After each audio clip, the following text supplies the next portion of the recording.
విదారకుడి తల గుమ్మం వైపు తిరిగి ఉంది. ఊయల మీద అతను అర్ధనగ్నంగా ఉన్నాడు.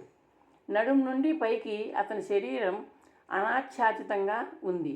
విశాలంగా ఉన్న వక్షభాగం గుబురు వెంట్రుకలతో కంబళిలా ఉంది. భుజాల నుండి మణికట్ల దాకా ఏదో ఎర్రటి ఔషధం పట్టువేసి ఉంది. విదారకుడి ముఖంలో బాధ, ఆగ్రహం రెండు రంగుల్లా కనిపిస్తున్నాయి. నంది చిరునవ్వుతో ఊయల మంచం దగ్గరగా నడిచాడు.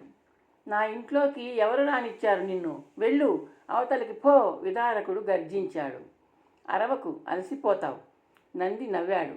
నీ రుణగ్రస్తులు భార్యలతో కలిసి వచ్చారు రుణవిముక్తులు కావడానికి. ఇప్పుడు లెక్కలు చూడను, లెక్క చేయను. ఉగాది తర్వాత. నువ్వు లెక్కలు చూసే అవసరం లేదు, లెక్క పెట్టే అవసరమూ రాదు. వడ్డీ, చక్రవడ్డీ, ద్విచక్రవడ్డీ, త్రిచక్రవడ్డీ, ఇలా విచిత్రమైన వివిధ చక్రవడ్డీల కింద అడిగినప్పుడు అడిగినంత సమర్పించుకున్నారు. రుణపత్రాలు తీసుకొని వెళ్ళిపోతారు. చచ్చినా ఇవ్వను. నువ్వెవడివిరా నన్ను ఆజ్ఞాపించడానికి? విదారకుడు హూంకరించాడు. పగిలిన పెదవుల్లోంచి ముద్దగా వెలువడింది అతని మాట. నంది మాట్లాడకుండా ఊయల దగ్గరగా నడిచాడు. అంచు మీద పాదం మోపి బలంగా తోశాడు. కిర్రు చప్పుడు చేస్తూ ఊయల దూరంగా వెళ్ళింది. నంది చేతిలోని కత్తి మన ఊయల వైపు ఉండేలా పట్టుకున్నాడు. దూరంగా వెళ్ళిన ఊయల తిరిగి వస్తోంది. నేను నిన్ను పొడవను. నీ ఊయల నీ కత్తిని నీ గుండెలోకి గుచ్చేస్తుంది. నీ ఇల్లు ధ్వంసమవుతుంది. రుణపత్రాలను కాల్చడం కోసం నీ భవనానికి నిప్పు పెట్టేస్తారు. నంది గంభీరంగా అన్నాడు. విదారకుడు కంగారుగా చూశాడు. భయంతో అతని దవడలు అదురుతున్నాయి. వా వా వా వద్దు, బిగ్గరగా బొంగురుగా అరిచాడు అతను. కత్తిని దూరంగా తీసుకో. నందికి కుడివైపు నుండి ఏదో కంఠం హెచ్చరించింది. నంది కత్తిని కిందికి వాల్చి తల తిప్పి చూశాడు. సన్నగా పొడవుగా ఉన్న ఒక స్త్రీ గదిగుమ్మం ముందు నిలబడి ఉంది. అందరూ ఆమెనే చూస్తున్నారు. ఆమె ఒంటి మీద నగలు ఏమీ లేవు. నంది ఆమె వైపు ప్రశ్నార్థకంగా చూశాడు. నేను ఈ ధనపిశాచి ఇల్లాలిని, ఊయలకు దగ్గరగా వస్తూ అంది ఆమె. పతిదేవుడి దానదాహాన్ని మౌనంగా భరిస్తూ వచ్చాను. ఎందుకో తెలుసా? ఆయన ధనాశతో కష్టనష్టాలు అనుభవించేది నేను కాదు, మీరు. చేతులు చాచి అప్పు తీసుకున్నవాళ్ళు. ఆయన అక్రమాన్ని ఎదిరించాల్సింది మీరు. ఆయన ధనకాంక్ష అనే అగ్నికి ఆహితి అయిపోతున్న మీరు ఎప్పుడు మేలుకుంటారా అని చూస్తున్నాను. ఇప్పుడు నేను కల్పించుకుంటున్నాను. ఎందుకో తెలుసా? నిన్న విదారకుల వారి చేతులు విరిగాయి. పతనం ప్రారంభమైంది. రేపు కాళ్ళు విరుగుతాయి. ఆ తరువాత తల తెగిపోతుంది. అది జరగడం నాకు ఇష్టం లేదు. పెళ్ళిళ్ళు కావాల్సిన నా పిల్లలు తండ్రి లేని వాళ్ళు కాకూడదు. రుణపత్రాల కోసం మీరు మా కొంపకు నిప్పు పెట్టాల్సిన అవసరం లేదు. అందరి రుణపత్రాలు నేను ఇచ్చేస్తాను. నా ఇంట్లో రుణపత్రం అనేది లేకుండా చేస్తాను. అంబికా! విదారకుడు ముద్దగా బొంగురుగా అరిచాడు. అరవకండి. పెదవులు మళ్ళీ నెత్తి రోడుతున్నాయి. వీళ్ళందరినీ రుణోన్ముక్తుల్ని చేసి మీరు చేసిన పాపాలన్నీ కడిగేస్తాను. ఇవాల్టి నుండి నా భర్త వడ్డీ వ్యాపారం చేయకూడదు. చేస్తానంటే నా కూతుళ్ళను తీసుకుని నా పుట్టింటికి వెళ్ళిపోతాను. అంబికా! అంబిక అతన్ని ఒకసారి హీనంగా చూసి అందరి వైపు తిరిగింది. వడ్డీ, చక్రవడ్డీ, ద్విచక్రవడ్డీ, త్రిచక్రవడ్డీ అనే విడ్డూర వడ్డీల రూపంలో ఎంతెంత సమర్పించుకున్నారో నాకు తెలియదు. మీరు ఆ విధంగా నైవేద్యం పెట్టిన సొమ్ము ఇవ్వలేను. సొమ్ము స్థానంలో మీరు చాలామంది సొమ్ములు ఇచ్చారు. అన్యాయంగా ఆర్జించిన సొమ్ములవి. అలంకరించుకోమని నా భర్త బలవంతం చేసినా నేను ఆ నగల్ని పెట్టుకోలేదు. నా పిల్లల్ని అలంకరించుకోనివ్వలేదు. అంబిక ఆగి చూపుల్ని ఒకసారి భర్త వైపు మళ్లించింది. అంబిక, తొందరపడుతున్నావు. నా మాట. విదారకుడు బొంగురుగా అన్నాడు. వ్యాపారం చేసుకుంటాను. మీ నాన్నని అడిగి పెట్టుబడి తీసుకురా అంటే నాన్నని అడిగి మూలధనం సమకూర్చాను. వడ్డీ, చక్రవడ్డీ వ్యాపారం అని తెలిస్తే తెచ్చేదాన్ని కాదు. మూలధనం మూలంగా మీ పాపంలో నాకు భాగం ఉంది.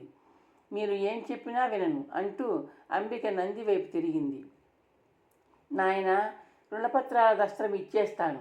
ఈ ముత్తైదువుల నుండి నా భర్త గుంజుకున్న ఆభరణాలను ఇచ్చేస్తాను. ఎవరి వాళ్ళు తీసుకోండి.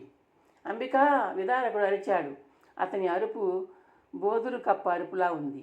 పిచ్చి పట్టిందా నీకు? అంబిక కావాలో వడ్డీ రూపంలో వచ్చే అమాయకుల రక్తం కావాలో తేల్చుకోండి. అంబిక నిబ్బరంగా అంది. వడ్డీ వ్యాపారమే కావాలంటే చేసుకోండి. పాడు వడ్డీతో పాటు పాపం కూడా మూట కట్టుకోండి. అయితే ఇప్పటిదాకా ఉన్న రుణపత్రాలని ఇచ్చి వేస్తాను. విదారకుడు బలహీనంగా తలవాల్చేశాడు. అంబిక లోపల గదిలోకి వెళ్ళి తిరిగి వచ్చింది. ఆమె చేతుల్లో రుణపత్రాల దొంతర ఉన్న దస్త్రం ఉంది. ఆమె నంది దగ్గరగా వచ్చింది. నాయనా, నువ్వెవరో నాకు తెలియదు. నా భర్తను ఆయన తొత్తులైన రాక్షసుల్ని చితకబాదింది నువ్వే అనుకుంటాను. ఇవిగో రుణపత్రాలు. భోషాణంలో దాచినవన్నీ ఇవే. పేరు పేరున చూసి అందరికీ ఇచ్చివేయి. ఈలోగా ఈ సోదరీమణుల నుండి నా పెనిమిటి గారు గుంజి తెచ్చిన నగలు తీసుకువస్తాను. గదిలోకి వెళ్తున్న అంబికను కాసేపు చూసి నంది తన చూపుల్ని విదారకుడి వైపు మళ్లించాడు.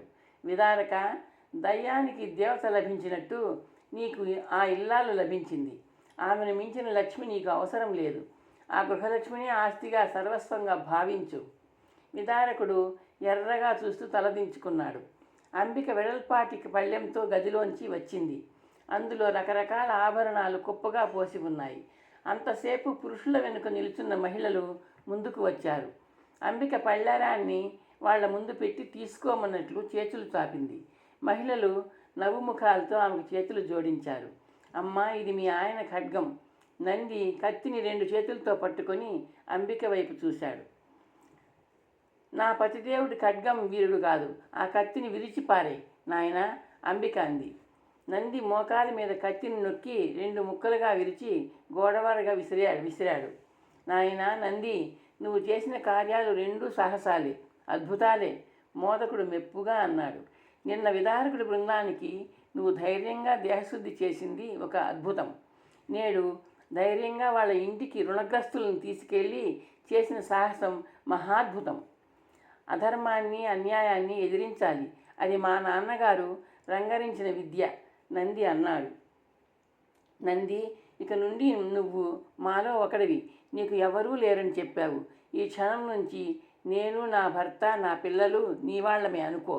మాకు చేదోడు వాదోడుగా, మా వెన్నుకాపుగా ఇక్కడే ఉండిపో. ఉండలేను శాశ్వతంగా, నంది మెల్లగా అన్నాడు.